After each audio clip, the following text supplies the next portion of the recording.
পৃথিবীর নবী, কুল কায়নাতের নবী। আপনার সন্তান শুধু মানুষের নবী না, আপনার সন্তান হলো গাছের নবী, মাছের নবী।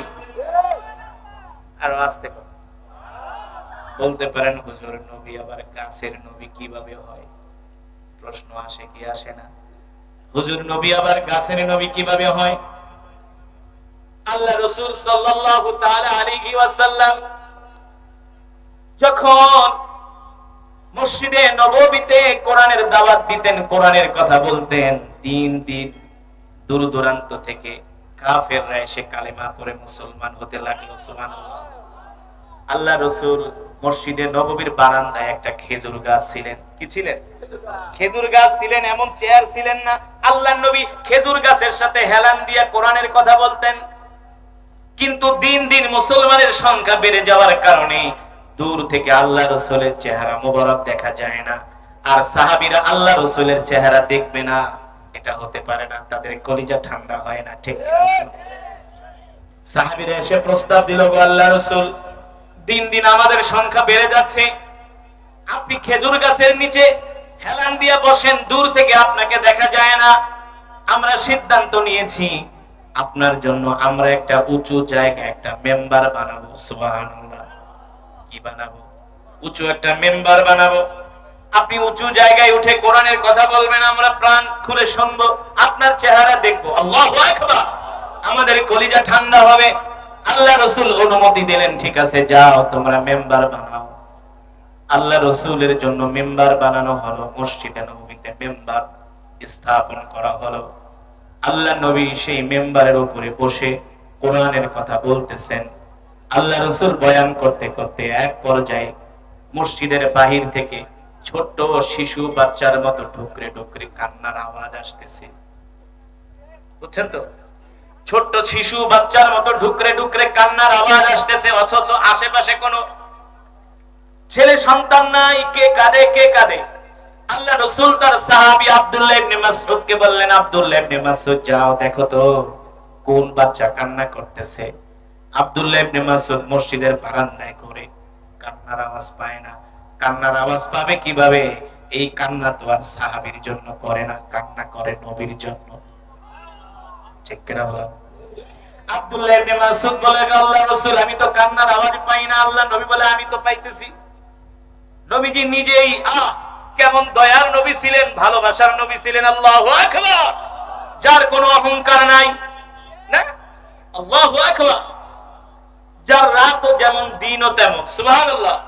যিনি রাতেও যেমন দিনেও তেমন। আর আজকে তো যারা বড় বড় কথা বলে, ওদের রাতের চরিত্র একরকম, দিনের চরিত্র আর একরকম। ঠিক কি বলে? দিনের বেলা ফেরেশতা আর রাতের বেলা হারে হারামজাদা। আছে কি আছে না? দিনের আলোতে মানুষের সামনে কথা কয় ফেরেশতার মতো, আর রাত্রবেলা কাজ করে শয়তানের মতো। হ্যাঁ? কিন্তু আমার নবীর চরিত্র কেমন ছিল? তিনি রাতেও যেমন ছিলেন, দিনেও তেমন ছিলেন। সুবহানাল্লাহ। আল্লাহর নবী 63 বছর জিন্দেগিতে কোনোদিন তার জবান দিয়ে একটা মিথ্যা কথা বের হয় না। একটা মিথ্যা কথাও না। যাকে বলে ইংলিশে স্লিপ অফ টাং। আল্লাহ রাসূলের মুখ ফসকেও কোনোদিন একটা মিথ্যা কথা, একটা অসার কথা আল্লাহ রাসূলের জবান দিয়ে। এই পৃথিবীর রাষ্ট্রপ্রধানেরা, সুশীল সমাজেরা, যারা নিজেদেরকে বাংলাদেশের সুশীল দাবি করো, একটার মাথায়ও চুল নাই। থাকবে কিভাবে? সারাদিন শুধু শয়তানি চিন্তা। ঠিক কিনা বলো? কত মাসে দেখি তোমরা কত বিষয় নিয়ে টকশো করো।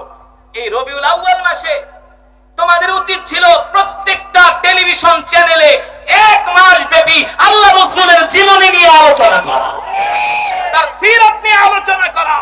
সে কিভাবে রাষ্ট্র পরিচালনা করেছেন, কি ছিল তার পররাষ্ট্র নীতি, কি ছিল তার স্বরাষ্ট্র নীতি, কি ছিল তার অর্থনীতি। ঠিক কিনা বলো? তোমরা তো কত মহাত্মা গান্ধী, চ্যাটার্জি, ব্যানার্জি, ঘোড়ার ডিমের জি, না? লেনসন ম্যান্ডেলা, ওদেরকে নিয়ে তোমরা টকশো করো। আল্লাহ রাসূলের জীবনী নিয়ে টকশো করতে পারো না? কেমন ছিল তার জীবন, কিভাবে সে রাষ্ট্র পরিচালনা করেছেন, মানুষের অধিকার কিভাবে আদায় করেছেন। তোমরা আল্লাহ রাসূলের জীবনী নিয়ে টকশো করলে তো তোমাদের চুরি চামারি বাটপারি বন্ধ হয়ে যায়। ঠিক কিনা বলুন? আল্লাহ রাসূল রাষ্ট্রনায়ক ছিলেন, রাষ্ট্রপ্রধান ছিলেন। কিছু মানুষ বলে মোল্লাদের দেশ চালানোর যোগ্যতা নাই, বলে কি বলে না? মোল্লাদের দেশ চালানোর যোগ্যতা আছে, কিন্তু চুরি করার যোগ্যতা না। আমি চ্যালেঞ্জ করে বলি, বাংলাদেশে অনেকগুলো বর্তমানে মোল্লা ছিল চেয়ারম্যান, মেম্বার, ঠিক কিনা বলুন? যে এলাকায় মোল্লারা চেয়ারম্যান, সেই এলাকায় কোনো দুর্নীতি নাই। মোল্লারা এই আধুনিক যুগেও পায়ের সাইকেল চালায় মানুষের বাড়িতে যায় যায় জনগণের ভাতা দিয়ে আসে। হ্যাঁ, পায়ে হেঁটে ভাতা দিয়ে আসে। একজন আলেম চেয়ারম্যান, তিনি নিজের হাতে ইউনিয়ন পরিষদের ওয়াল নিজেই নির্মাণ করছে, নিজে রাজমিস্ত্রি, আশেপাশে তার লোকজন সব হইল যুগালি। এই হলো মোল্লাদের অবস্থা। মোল্লারা পৃথিবীতে রাষ্ট্র পরিচালনা করতে পারে না। দেখো না তোমার বাবা মোল্লা তালেবানরা কিভাবে তারা রাষ্ট্র পরিচালনা করছে। কই আমেরিকা গণায়ও ধরে না। এই কিছুদিন আগে তারা পাকিস্তানে আসছে, দুইজন মোল্লা আফগান থেকে আসছে।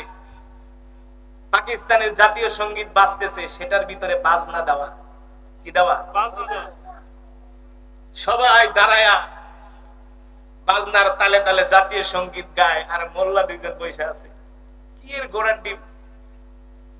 দুইজন কেন বসলো না? বলে এই বাজনা ছাজনা হারাম, এগুলো আমরা অ্যাকসেপ্ট করি না। ঠিক কিনা বলুন? পৃথিবীর পরাশক্তি আমেরিকা 20 বছরই মোল্লাদের মার খেয়েছে।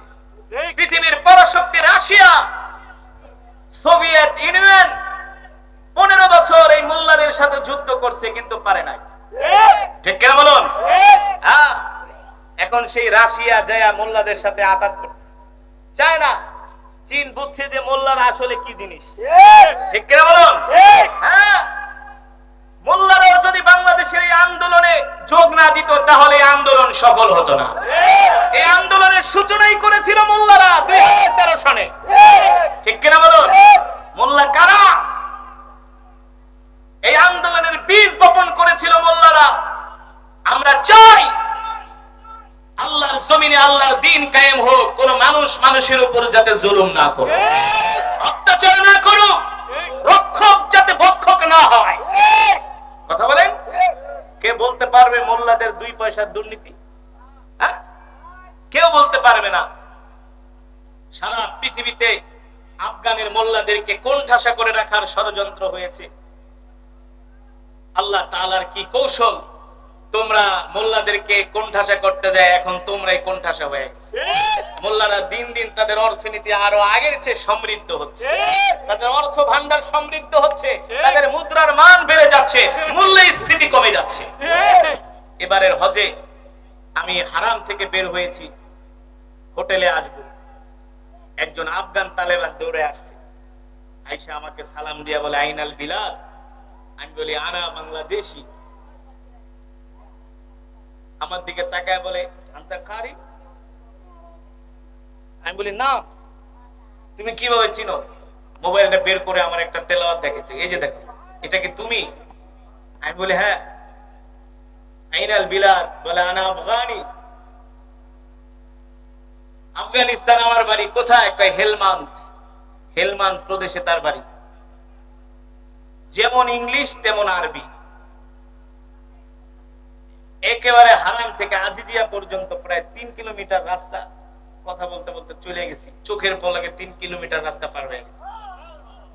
জিজ্ঞেস করলাম তুমি কি মুজাহিদ?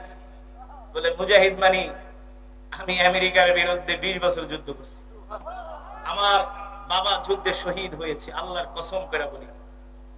জামা উঠায় বলে দেখে এই যে আমার শরীরে কত অস্ত্রের দাগ, গোলা বারুদের দাগ দেখো। বুকের ভিতরে দেখালো যে দেখো কত গুলির দাগ এসে এখানে লেগেছে। জিজ্ঞেস করলাম তোমাদের দেশের কি অবস্থা? বলে তোমরা মিডিয়ার মাধ্যমে যা শোনো সব মিথ্যা কথা, সব মিথ্যা কথা। আমাদের দেশ এগিয়ে যাচ্ছে, শুধু অর্থনৈতিক দিক থেকে এগিয়ে যাচ্ছে না, আমরা সামরিক দিক থেকে এগিয়ে যাচ্ছে ইনশাআল্লাহ। বলে আমরা 5 ইয়ার্স থেকে 10 ইয়ার্স এর মধ্যে আমরা পৃথিবীতে হব পরাশক্তি। আমরা হব পরাশক্তি।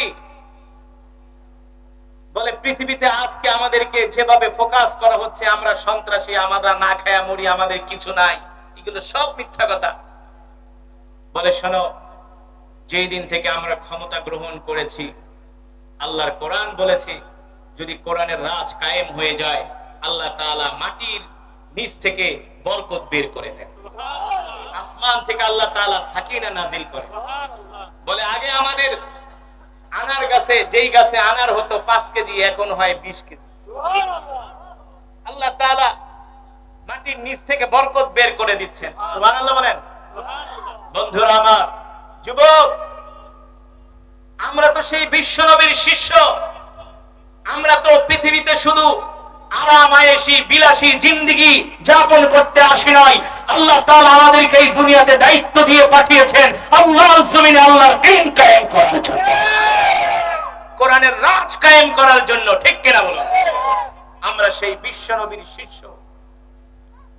আমাদের নবী ছিলেন রহমাতুল লিল আলামিন। একটু আগে হাদিসের যেই বিষয়টা নিয়ে আলোচনা করছিলাম, মনে আছে তো? কোনটা? আরে ওই যে খেজুর গাছ, মনে আছে নাকি? হ্যাঁ, আল্লাহ রাসূল রাহমাতুল লিল আলামিন তিনি ছোট বাচ্চার মতো আবেগ প্রবণ হয়ে তিনি মসজিদ থেকে বের হয়ে গেলেন। কোত্থেকে কান্নার আওয়াজ আসে, আল্লাহ রাসূল এগিয়ে যায়, কান্নার আওয়াজ বেড়ে যায়। আল্লাহ রাসূল এগিয়ে যায়, কান্নার আওয়াজ বেড়ে যায়। আল্লাহ রাসূলের আর বুঝতে বাকি রইল না, ওই খেজুর গাছ ছোট বাচ্চার মতো ঢুকরে ঢুকরে কান্না করতেছে। আল্লাহু আকবার। রাহমাতুল লিল আলামিন খেজুর গাছের গায়ে হাত দিয়া বলে, হে খেজুর গাছ, কাঁদো কেন? বলে কাঁদবো নাকি হাসবো? এতদিন আপনি আমার সাথে হেলান দিয়া কোরআনের কথা বলছেন, আপনার বরকতি শরীর মোবারক আমার গায়ে লেগেছে, আমি ধন্য হয়ে গেছি। আজকে থেকে তো আপনি আর আমার সাথে হেলান দিবেন না, আপনি মেম্বারে বসে বয়ান করবেন, আপনার বরকতি শরীর মোবারক আমার গায়ে লাগবে না। এই যন্ত্রণা, এই কষ্ট, এই বিয়োগ বেদনা আমি সহ্য করতে পারি না। আল্লাহু আকবার। এই কথা বলে খেজুর গাছ আরো কান্না বাড়িয়ে দিল। আল্লাহ নবী ডাক দিয়া বলে, শোনো খেজুর গাছ, কান্না করো না, আমি যেদিন জান্নাতে যাব সাথে করে তোমাকেও নিয়ে যাব। শুধু তোমাকেই নিব না, তুমি জান্নাতে যে তোমার থেকে খেজুর দিবা, আর আমি সেই খেজুর জান্নাতে খাবো। আর জোরে বলুন সুবহানাল্লাহ। আমার নবী ছিলেন রহমত, আমার নবী ছিলেন বরকত। ঠিক কিনা বলুন? হযরত আমিনার গর্ভে যখন আল্লাহ রাসূল আসলেন, জিবরাইল তো সান্ত্বনা দিয়া চলে গেছে। এবার তো হযরত আমিনা বুঝতে পেরেছে তার গর্ভে দুনিয়ার কোন সাধারণ সন্তান নয়, যিনি হবেন নবী, কুল কায়নাতের নবী। হযরত আমিনা আত্মীয় স্বজনের বাড়িতে যায়, আত্মীয় স্বজন আসে, দাওয়াত দিয়া নিয়ে যায়। হযরত আমিনা যেই দিকে যায় সেই দিক থেকে তার শরীর থেকে জান্নাতের খুশবুর ঘ্রাণ বের হয়। যেই রাস্তা দিয়ে যায় ওই রাস্তায় এসে মানুষ সিরিয়াল ধরে দাঁড়ায় থাকে খুশবুর ঘ্রাণ নেওয়ার জন্য। সুবহানাল্লাহ। কে গেল রে, কে গেল রে? আমিনা গেল, আমিনা গেল এই রাস্তা দিয়া। যেখানে আমিনা সেখানেই ঘ্রাণ। সুবহানাল্লাহ। হযরত আমিনা রাস্তায় বের হয়, গাছগুলো আমিনাকে সালাম দেয়, আসসালামু আলাইকি ইয়া আমিনা। আমিনাকে গাছ সালাম দেয়। আমিনা ডাক দিয়া বলে, গাছ সালাম দাও, কারণ কি? বলে, কেন সালাম দিব না? আপনি কি জানেন আপনার গর্ভে কে আছে?